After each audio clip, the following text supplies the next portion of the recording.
And there we go. All right. So where we left off from earlier in the week was this is where our quadruped is at, right? And we kind of did a nice review yesterday where we kind of went through the kind of whole starting over process with it.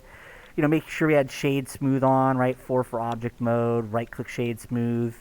But also just making sure we had our mirror on, right? As our first modifier, clipping was on, you pick the right axis.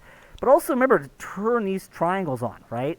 They kind of let you kind of see the full effect properly on both sides, right?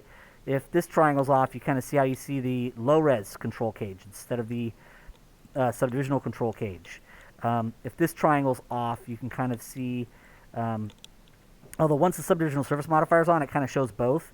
But if like this was off, you know, you'd kind of see if both of them are off. You can kind of see how you only see the wireframe on one side, the selection on one side. So having these triangles on is really cool because it kind of lets you see the full effect of the modifier the way we want to see it, right? You see it kind of says edit on cage stuff. I'm not sure why they describe it there, but that way. But basically, lets you see the full modifier effect. And of course, shade smooth makes it so you have that nice kind of smoother shading instead of the, flat shading. That is what that looks like, right? So just a kind of reminder of those few things right there that you want to turn on and off. Remember, you do have the auto mirror if you want to use it. It's very useful for kind of setting up and automating the mirroring process, right? I usually just make sure that these are all on right here. Toggle edit, editable. Cut mirror, use clip are already on automatically, and it picks x-axis by default anyways.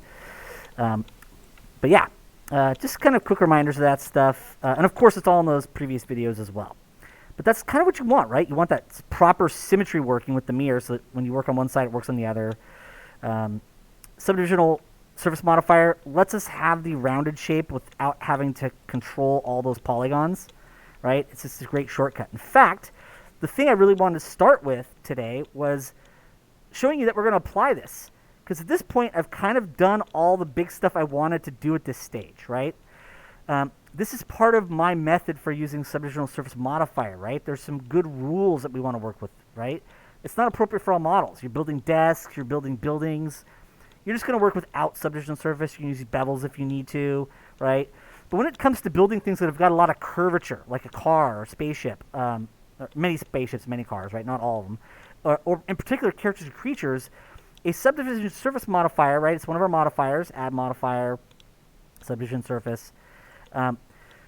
It adds that nice roundness while still giving you these simple low res to shape with, right? You notice how we've got virtually more polygons here, right? But we're not actually editing those, right? We're editing the simple versions. So what's great about this is you get that kind of nice, more organic, rounded shape while not having to control that many polygons. Realistically, the only other way to kind of get to this level of rounding without a subdivisional surface modifier is to loop cut every edge loop in by hand and then make sure to go in and do the shaping that you want, right? That takes a bit longer. That's not wrong. At the end of the day, you could still create just as good a model, but that's a bit more effort. It's a bit more time to do that, right? Yeah, your loop cut in Blender and most packages kind of has kind of tension controls that allow it to kind of push out or in. That's what they usually call edge flow, like in Maya. And that's useful, but it's far from always working perfectly or the way you expect it on a mesh. So for me, I just, particularly nowadays when like you're not really building a 2,000 polygon creature anymore in just about any pipeline, honestly, even for video games, right? We are now officially several months into the PlayStation 5, Xbox Series X generation, right? They're even talking about the Switch Pro. We're just not at that point now where we build characters that are like 2,000 polygons, right? Where our characters are usually, in the vast majority of pipelines, even game pipelines, tens of thousands, right? Tens of thousands of triangles. And ultimately, this is going to give us a resolution that is not super, super heavy. So we're actually still going to build a quite efficient mesh this way. So for me, it's just a great shortcut, right? And I want to kind of talk to you guys and have this in a video for you guys in a lecture. So we're using it as a shortcut, right? At the end of the day, nothing wrong with doing it all manually, but man, it's a little more work, right? You notice, though, I've tried to keep this as simple as possible. I'm not adding a million edge loops through loop cut.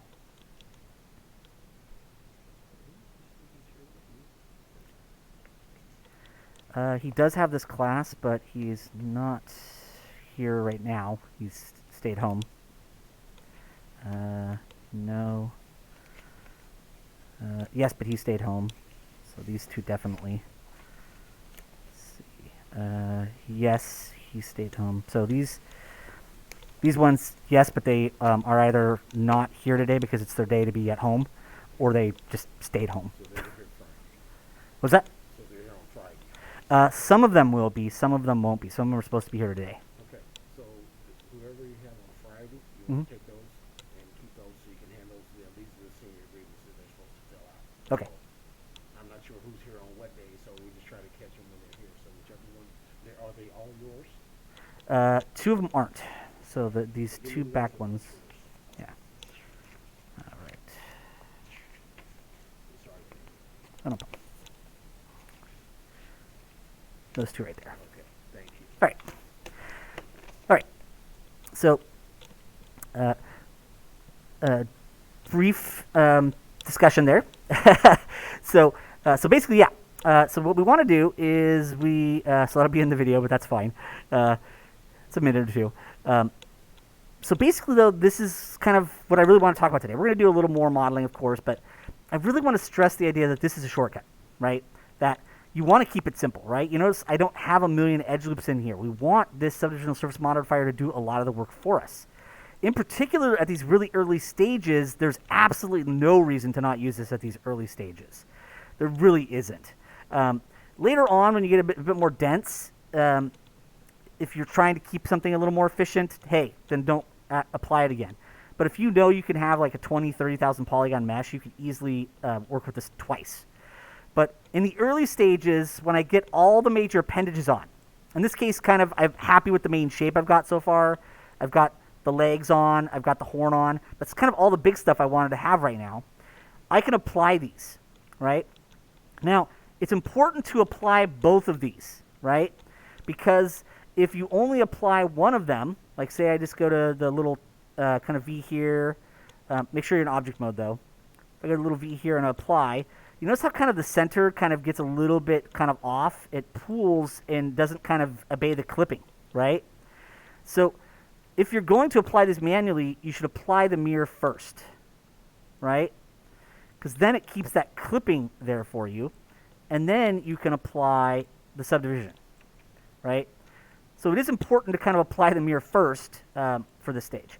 Now, having said that, you notice I have these up here, right? That is one of those things if we go to Edit Preferences, right? Add-ons, you will see that there is an add-on in here called Modifier Tools, right? That is that right there, right? So remember, this comes with Blender, like Auto Mirror, right? Like Edit Mesh Tools or Loop Tools. These all come with Blender. You just have to go to add-ons to turn them on, and they're useful to have on, right? They add you a couple of extra tools or some automation, some features. So I like having modifier tools on so that I don't have to apply these all manually. I can just go up here and hit Apply All, right? So Blender is really cool that way, right? It's got not only a great community that provides a bunch of free add-ons like text tools or speed retopo, but even some great paid-for ones that aren't ridiculously expensive, so that you get a pretty awesome stock Blender. But at the end of the day, you know, it has some add-ons that come with it already. There's some great free add-ons, and you can even do some paid ones that aren't terribly expensive and still build a pretty amazing software that can do just about everything you need it to do, or at least most of everything you need it to do, for a super, super low cost. So now if I hit, say, 3 for face mode, that is our low-resolution mesh now. And that's not even 2,000 triangles yet, right? This, I'm sorry, just about any pipeline you're going to be in nowadays, you're going to have a lot more polygons than this for your character creature. So particularly at this early stage, there's absolutely no reason you can't use the subdivision surface modifier. You're literally just creating more work for yourself. Now, this is going to be something that's much more targeted for like PlayStation 4, PlayStation 5. So we could easily have this guy be like 20, 30,000 triangles, right? Easily. And we probably wouldn't even reach that level, honestly. We'll still probably be below 20,000 for this guy, to be honest. So believe it or not, I like to do this early on. That way, not only does my low res look pretty cool, but now you notice we have a lot of those extra geometry to do shaping for us, right? So that's what's really cool about this is this provides us with that extra ability to shape more. So usually early on in the process, I make sure to kind of do this, right? Once I've got the main body shape I like, and it doesn't have to be perfect, you can still adjust it later on, of course. But once you get a pretty core body shape that you're pretty happy with, once you get the legs and arms on there without fingers and toes, right? You notice how there's no fingers and toes. And in this case, we wanted the horn, right? We can then say, hey, I've got kind of a good kind of core base. Let's apply that subdivision surface modifier. So now we have access to a lot more geometry to shape with. Now, for us, though, we want our mirror to be back on, and we want to apply a subdivision surface modifier again, because we want to do more work on this guy, and we want to be able to subdivide it later on and have it look pretty nice. So remember, one of the things you could do is you could always manually do all these things, right? If I go to, say, 3 for face mode, remember, if you double left click, right, just like you're selecting an edge loop, if you double left click close to an edge, right, it selects the face loop that direction, right? It doesn't have to be exactly on it, just close. Once you get used to that, selecting face loops in Blender is brilliant, particularly if you're using industry compatible, right?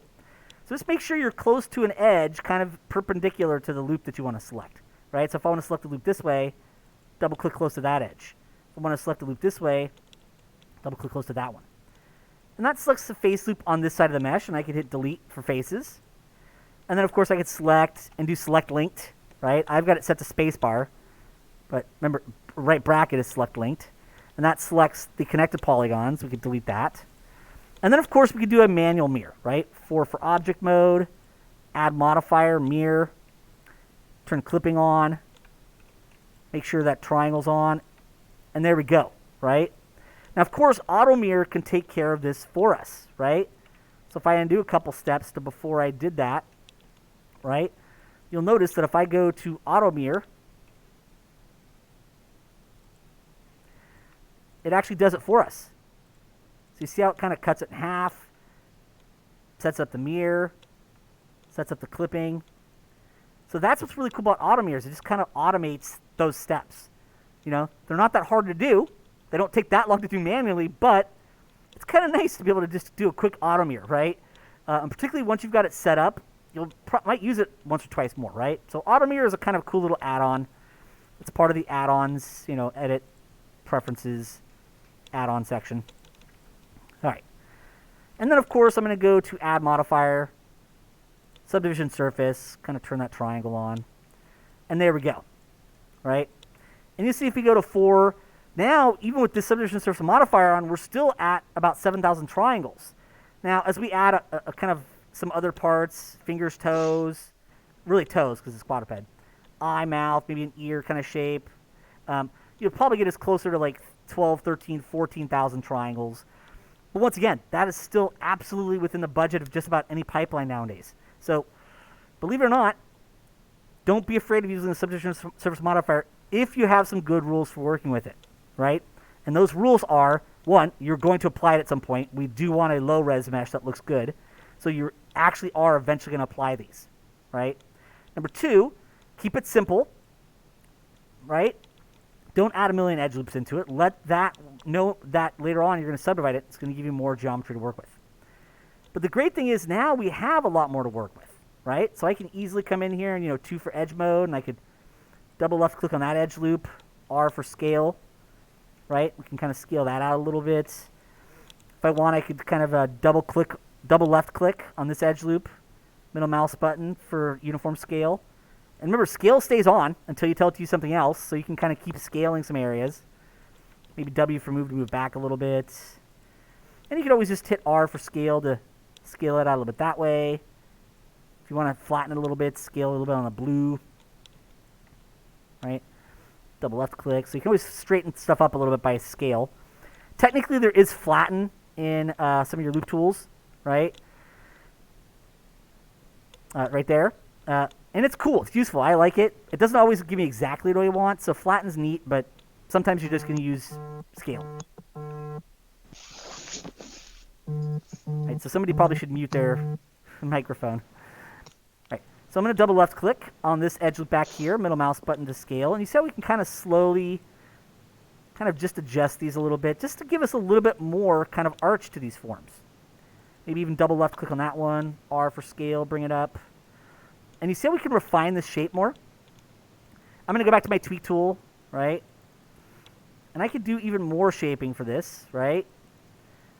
So you could easily start to define these shapes more. I could kind of round that off a little bit more. Maybe give a bit of a fat fold there for that, right? Kind of. There we go. So you see how we can kind of come in here and start to round off and pull these shapes out more a little bit? So those extra edge loops give us some great new stuff to work with, to refine shape, right? I can bring that one up a little bit. Maybe bring that edge up a little bit. Remember, tweak tool's on. You can switch to 1 for vertex. And you see how slowly but surely we can kind of add some extra geometry to these forms, right? And we can go in and keep refining and adding more and more shape, right? Maybe 3 for face mode, bring these out a little bit. Kind of really give them kind of a bit of development kind of up there. So take advantage of these new geometry you have, right? 2 for edge mode, and I can bring this out a little bit to kind of maybe develop the rib cage a bit more. There we go. So these new edge loops give you a lot of new stuff to work with, right? So keep that in mind as you work. And you see how that tweak is really, really useful for allowing us to define form better pretty easily, right? You can just left-click drag to get your shaping. So take advantage of that kind of initial subdivision we do, right? Because that gives us not only a low res that's going to look a lot better, but it gives us a lot of new geometry to be shaping with, right? So the initial early stage was really much more about getting the simplest blocking we could that had kind of the broadest large shapes that we wanted, right? And it's really easy to do that, to get that broad shape when there's not a lot of geometry. And particularly that subdivision surface modifier gives us that nice rounded organic feel. So it makes it really easy to get the broad shapes. And this is something that you learn in traditional art classes also. You kind of do what we call, if you're drawing stuff, you do call gesture drawing, right? You kind of draw the basic proportion and action lines for the body, and then you start to fill in more detail as you go along. Same thing with clay, same thing with 3D. You build up to the detail that you want, right? You're not trying to, at the early stages, get every little detail. You're kind of getting the main, biggest silhouette shape for it, right? All right, so now we can start to do some kind of claws and toes for this guy. Now, depending on how many you want, you could always add more geometry, add less. It depends on how many toes you want. I don't think we're going to need to go tons of toes for this guy, but right now we kind of have a setup so we could get 2 toes here, and then some toes coming off the side if we wanted to. Technically, it wouldn't be hard to kind of extrude out along normal direction the side here to get you 4 toes. I think for us, it's going to be simpler just to go with like maybe 2 front toes and a kind of a side toe. That'll look cool, right? If you wanted to simplify this, maybe you don't want this geometry here, although it'll be useful for kind of the heel here, right? So I can kind of shape those a little bit. There we go. And I'd probably grab maybe those 2 edges as well, maybe bring them back and down a little bit just to kind of define that a little bit better. And remember, you could even go as far as 3 for face mode. Switch to your circle select, right? Remember, Q will take you through your different selection types, right? And remember, circle select is going to allow you to just kind of left mouse drag to select whatever you want. You could always then hit R for scale, scale down a little bit in the Y to kind of flatten that out a little bit, maybe a middle mouse to kind of widen it there. And you see, just with a little bit of shaping with the scale tool, you've kind of flattened this out a little bit, kind of made it a little broader. And I'm going to grab these 2 polygons. And what do you think I'm going to do to kind of make that toe? Extrude, right? The extrude tool is built to make appendages for you, right? So I can easily just hit Control E for extrusion, middle mouse button to drag that out a bit, R for scale, and then I can do another extrusion, Control E, right? R for scale. Now I'm going to taper this because I want this to kind of be a little bit more of like a claw shape. Remember, you can hit E for rotate, middle mouse button. And And if I go to 2 for edge mode, I could always double left click on this edge loop, middle mouse button. You can see how the rotate tool's still on. Remember, E for rotate. And you see how I can kind of keep adjusting this shape and form just by switching from W for move, E for rotate, R for scale, and then we can just use middle mouse button to do the view moves or the view rotates.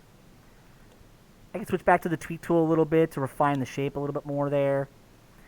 And then we can do the same thing on the side here. So I can go to 3 for face mode, select those two, Control E for extrusion, middle mouse button drag, right? R for scale, middle mouse button to kind of uniform scale.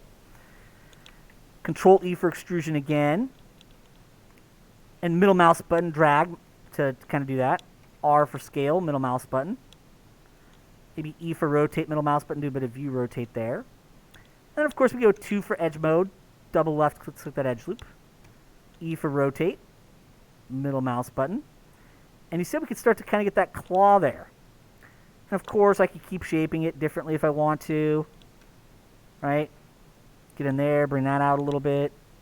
Go back to my regular tweak tool, maybe 2 for edge mode. You can straighten some of that form out a little bit. And now we've got some good little claws. Now you will notice that I do have a 6-star here, right? A vertex with 6 edges coming out of it. Usually you don't want a lot of those on your model, but that does, particularly if you're trying to be more efficient for games models, that will actually still hold up pretty well for shape in between toes and fingers. There's not much space between there, and the range of bend you get for those at the joint there is not high. So you'll find a 6-star will actually still work fairly well for animation and shaping in between toes. So even though we try to avoid any star bigger than a 5-star, because naturally there's a 5-star here and here and up here, and those are natural when you have appendages and forms like that. 6 stars you want to be very, very selective with. And you'll find in between fingers and toes, particularly on meshes that you're trying to be a bit more efficient with, those still work quite well. So remember, the bigger the star, it becomes a problem when it becomes unpredictable, harder to shape. It'll do unpredictable things when moving. In this case, between the toes, it's not really going to cause that much of a problem. And then, of course, I can go to 3 for face mode. And we did 2 for those because we wanted bigger ones. But remember, you don't have to do 2. You can always do 1. Kind of grab a side one here. Control E for extrusion. E for rotate. Maybe R for scale, middle mouse button. See how it came out a little bit slanted there? Right? So remember, you just tweak it to kind of get more of the shape you want. And you can switch between vertex, edge mode, right? Remember, you can always go between your different types. 3 for face. Maybe E for rotate. The mouse button, there we go. And maybe one more extrusion. Control E, middle mouse button. R for scale, middle mouse button. Remember though, for the extrude, it's middle mouse button drag. E for rotate, middle mouse button for that view rotate.